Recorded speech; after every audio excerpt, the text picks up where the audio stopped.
Hello, welcome to a FingerNailFixer video. In this video I'm going to show you a really quick and easy way to do sugaring in the salon that doesn't add a lot of time, but it definitely adds a little bit of pop to your nail. The first thing you want to do is complete your nail from base coat to color coat to top coat with gel polish, and then completely clean that nail with your isopropyl alcohol at the end so that it is no longer sticky or tacky on that surface layer. Then we're going to take your favorite gel polish top coat, whichever that should be, and just put a small thin layer in kind of a messy stripe. Once you have your messy stripe applied, take the color of your choice. I happen to be using Wildflowers powdered sugar. You could use an acrylic powder, you could use glitter, anything that's nice and fine is going to work really well for this. Sprinkle it into that wet, uncured layer of top coat. Give it a few seconds to allow the top coat to absorb the powder or the glitter, whatever you're using. Turn the finger over and tap it to remove the excess. Then come in with your top coat and butt right up against that color and make another slightly messy stripe. So we're not being perfectionist about this. The only thing we're worried about is making sure we don't get it on the skin. Otherwise, we're really just making a nice messy stripe.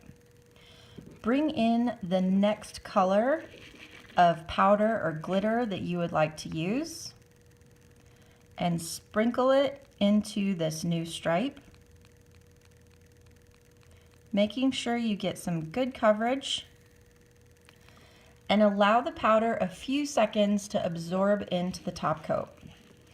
Generally, you'll probably be doing more than one nail, so it has a few seconds to absorb in while you're doing the next nail.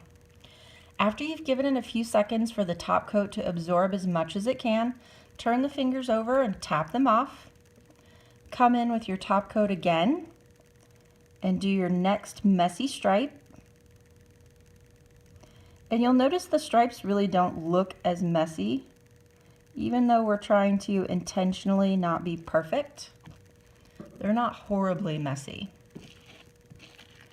Come in with the next color of powder. And how many stripes and colors of powder is going to be dependent on how long the nail is that you're working on. Also, you want to be sure that you're turning the finger from side to side to be absolutely positive that you get a good color coating of the powder on each stripe. So by turning that nail from side to side, you make sure that you come into contact with all of the top coat. Same as the other stripes, give the top coat a few seconds to absorb the powder. Turn the finger over, tap off the excess powder. And for me, this is going to be my final color. So I'm going to let that messy stripe take up the whole rest of the nail. And you're really putting on a pretty thin layer. It doesn't need to be super thick. We just want enough there to hold some of the powder because we've already sealed the nail in with top coat. So we're not using this layer of top coat to seal the nail. We're just using this layer of top coat to hold the product that we want to accomplish the sugaring design with. Sprinkle in your last color, or if you've got really long nails, you could maybe be doing one more color. You could also do thinner stripes so that you don't have as wide of a stripe. This is a really versatile look. And what makes it quick and easy in the salon is that you don't have to get out any special brushes or tools. You're literally just quick brushing on some top coat right out of the bottle. After that's had a few seconds, tap it off. Slide this into your lamp and cure your top coat for the manufacturer recommended amount of time. When it comes out from curing, you'll clean that off with your 99% isopropyl alcohol to remove any remaining top film, and your design is finished. You'll have a nice velvety feel and a really cool sugared look. Hope this gives you some fun ideas for the salon. Make sure to charge what you're worth, and thanks for watching.